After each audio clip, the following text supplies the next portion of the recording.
Welcome to Global Byte. Please subscribe and hit the bell icon for more breaking updates. January 29, 2026, a date that will be remembered as a turning point in the story of our interconnected world. Canada, long seen as a pillar of the Western world, has just joined the BRICS economic bloc, an unprecedented move that signals the end of a single dominant global power structure. This decision reverberates far beyond Ottawa, sending shockwaves through capitals from Washington to Beijing. This isn't just about trade deals or economic opportunity. It's a direct challenge to the post-Cold War order that shaped the world for decades. The alliances and assumptions that once seemed unshakable are now being questioned.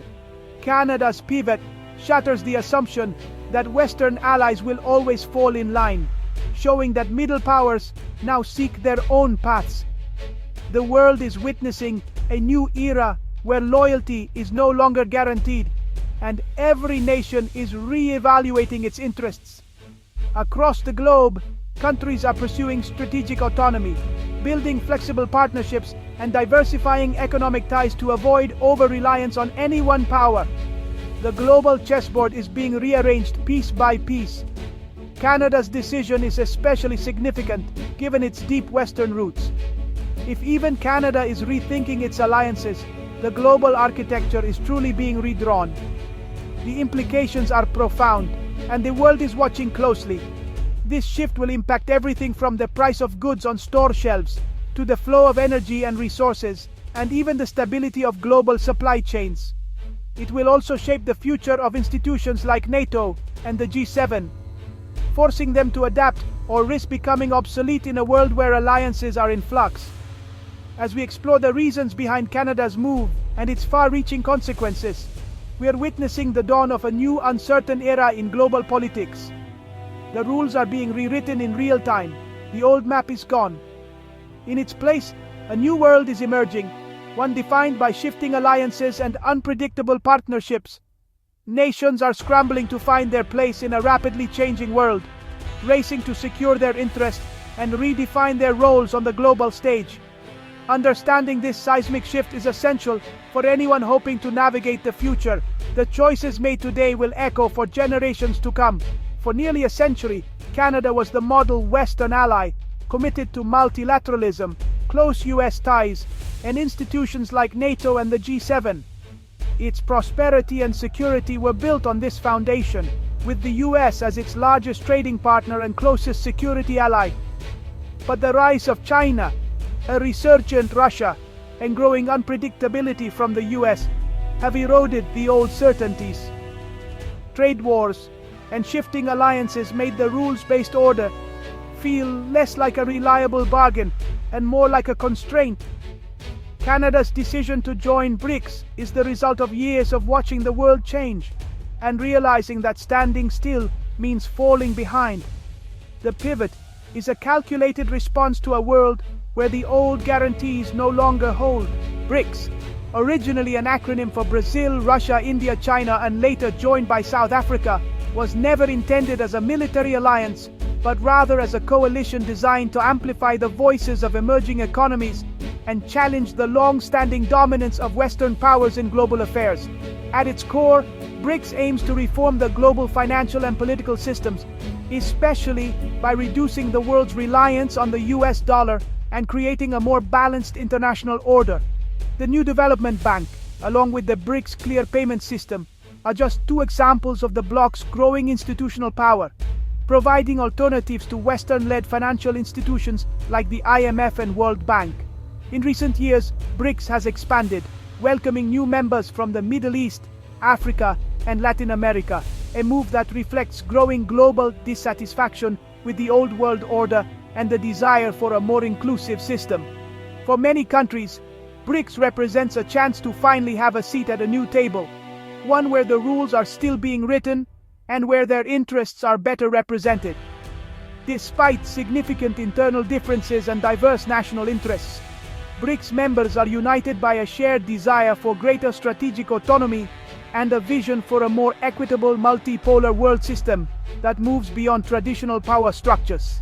The bloc's momentum is undeniable, positioning it as a major force, shaping the future of 21st century geopolitics and global cooperation. The turning point came at Davos, January 2026, when Prime Minister Mark Carney declared the old rules-based order no longer works for Canada. His message: Canada will no longer be a bystander. If you're not at the table, you're on the menu.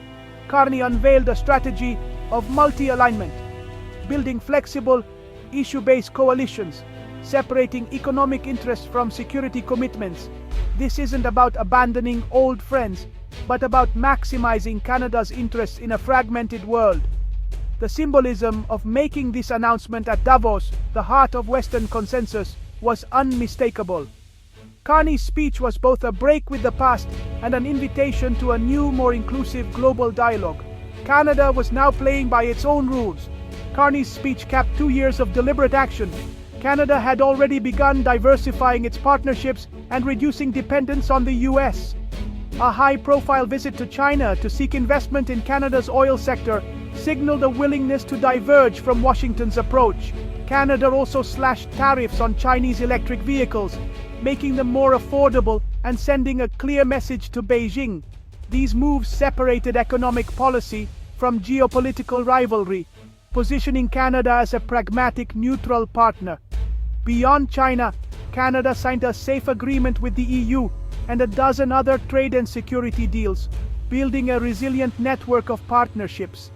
Each step was a move away from dependency and toward strategic autonomy. The pivot is not just rhetoric, it's a new model for Canadian foreign policy. Canada's BRICS move is a political earthquake for the Western alliance system, raising tough questions for the G7 and NATO. How can close security ties endure when economic interests now align with strategic competitors?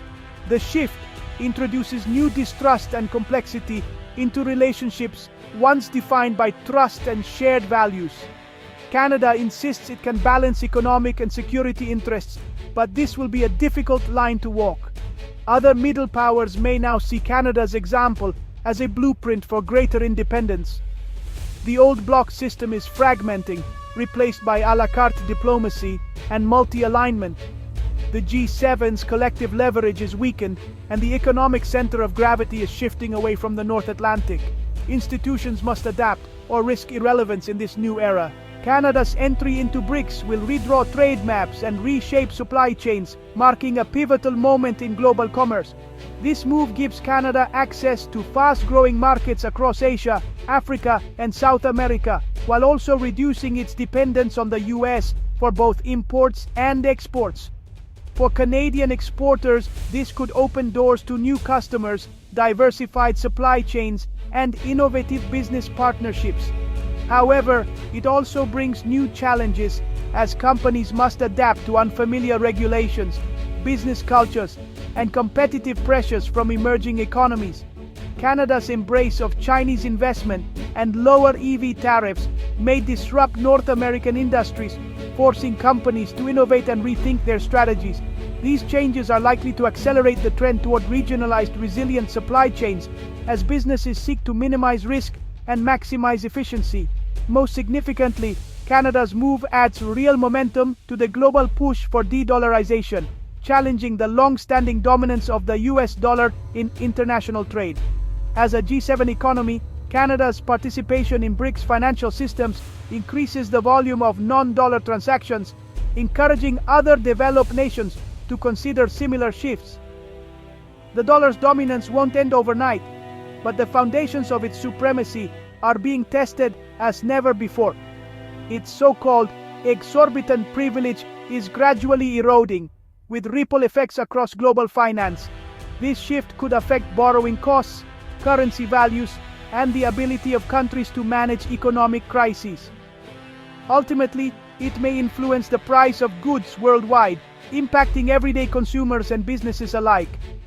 Canada's decision is another crack in the dollar-centric order that has defined the global economy for decades, signaling a new era of financial multipolarity. The world's financial architecture is being fundamentally reshaped, with Canada now playing a key role in this historic transformation.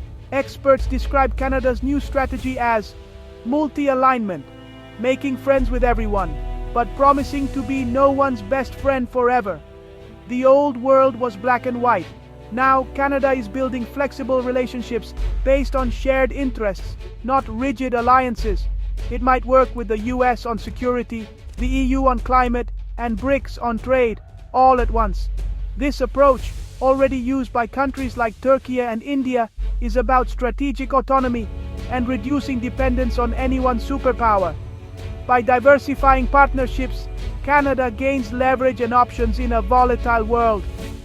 The goal: avoid being forced to choose sides in the US-China rivalry. Canada is betting that flexibility is more valuable than loyalty in the 21st century. It's a bold gamble, but one that reflects the new global reality. Canada's BRICS decision is more than a policy shift. It's a sign that the global order is being remade. The move validates a multipolar world, where nations prioritize pragmatic interests over old allegiances. Carney's declaration and Canada's concrete actions mark the end of an era and the start of a new one. Politically, it challenges Western unity. Economically, it reshapes trade and weakens the dollar's dominance. The world hasn't been this fluid since the Cold War's end, and the old maps no longer apply. Canada's gamble, that strategic independence and economic diversification, will outweigh the risks of straining old alliances. As the old order fractures, the question remains: what will the new world look like, and who will shape it?